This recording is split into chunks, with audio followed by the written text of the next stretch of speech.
খাবার যদি দেখতে এত সুন্দর হয় তাহলে খেতে কেমন হবে? খেতেও মাশাআল্লাহ অনেক বেশি মজা হয়েছে। তবে খুবই সিম্পল একটি রেসিপি শেয়ার করব আজকে, সেটা হলো মোরগ পোলাওয়ের রেসিপি।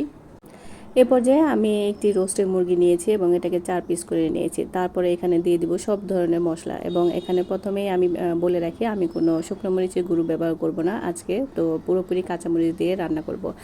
তো তারপর দিয়ে দিয়েছিলাম আদার পেস্ট, রসুনের পেস্ট এবং মশলার পেস্ট। তারপরে তেল এবং লবণ দিয়ে ভালো করে মেখে এটাকে মেরিনেট করে কিছুক্ষণের জন্য রেখে দিয়েছিলাম। এখন যেটা করেছি, আমি এই মেরিনেট করা মাংসটা চুলার মধ্যে দিয়ে দিয়েছি এবং কিছুক্ষণ জাল করার পর এটার মধ্যে দিয়ে দিয়েছি আমি দুধ। আমি আজকের রোস্টের মধ্যে কোনো ধরনের পানি ব্যবহার করব না। এরপর দিয়ে দিয়েছিলাম ভেজে রাখা কয়েকটি আলু।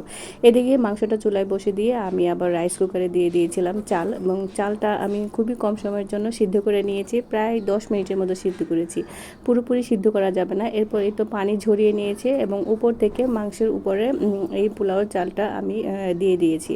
এই পোলাও চালটা দেওয়ার পর আমি আবার এই চালটাকে প্রায় দমে রেখে দিয়েছিলাম আরও 10 মিনিটের মতো, এবং দমে যখন রান্না হয়ে গেছে এরপর আমি উপর থেকে পেঁয়াজ বেরেস্তা দিয়েছি এবং হালকা দিয়েছি ফুড কালার। ফুড কালারটা দিয়েছি জাস্ট সুন্দর একটা কালার যাতে আসে এবং দেখতে ভালো লাগে, এর জন্য। আপনারা চাইলে স্কিপ করতে পারেন। এই তো রেডি হয়ে গেছে আমার মোরগ পোলাও। দেখেন দেখতে কিন্তু অনেক বেশি সুন্দর লাগতেছে, খেতে মাশাআল্লাহ অনেক বেশি সুস্বাদু হয়েছিল। তো কেমন লাগলো আমার আজকের মোরগ পোলাওয়ের রেসিপি অবশ্যই জানাবেন, আর ভালো লাগলে ভিডিওটি অবশ্যই শেয়ার করে টাইমলাইনে রেখে দেবেন। আল্লাহ হাফেজ।